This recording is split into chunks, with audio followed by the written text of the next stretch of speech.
Bismillahirrahmanirrahim. Assalamualaikum warahmatullahi wabarakatuh. Perkenalkan, nama saya Surinda Novalinda Sofran, NIM 1902075. Baik, di sini saya akan menjelaskan materi saya dengan mata kuliah konseling lintas agama dan budaya dengan materi komunikasi nonverbal dan bahasa sebagai ekspresi kebudayaan.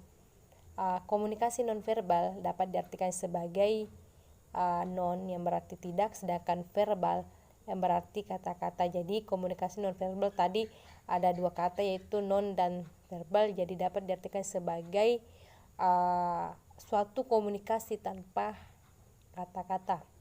Ada beberapa aspek dalam komunikasi nonverbal. Yang pertama itu bahasa tubuh, gerakan tubuh, kontak mata, di mana pemberian arti pada kode komunikasi nonverbal itu sangat dipengaruhi oleh sistem sosial budaya. Contoh, kebiasaan mengeluarkan lidah sebagai lelucon dan ejekan, tetapi di suku tradisional Papua Nugini diartikan sebagai ucapan selamat datang. Ada dua fungsi penggunaan komunikasi nonverbal. Yang pertama itu meyakinkan apa yang diucapkan oleh pembicara, dan yang kedua menunjukkan perasaan atau emosi yang tidak bisa diutarakan dengan kata-kata. Jadi dia melakukan dengan kode nonverbal atau melakukan komunikasi nonverbal.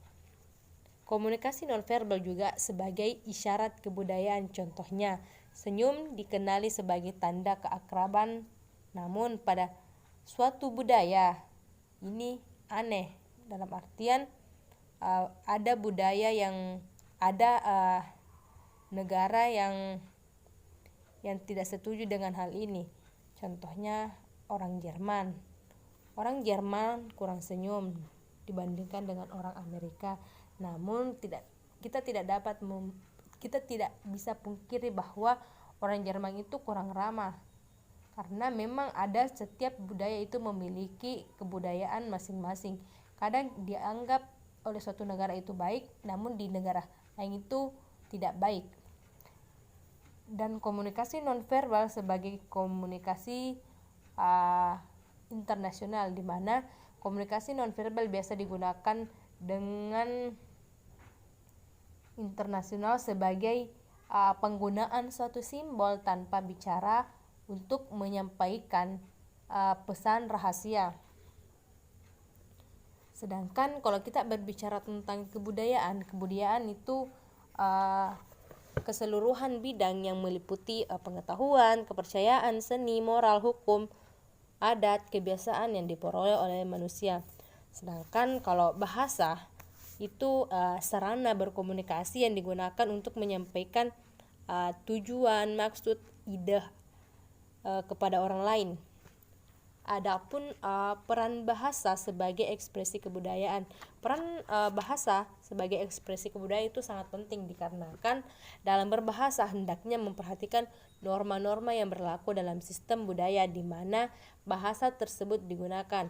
Bahasa dan budaya itu dalam sebuah daerah atau wilayah mempunyai interaksi yang beragam.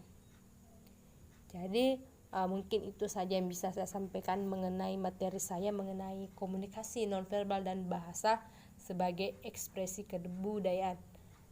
Demikian akhirul kalam. Assalamualaikum warahmatullahi wabarakatuh.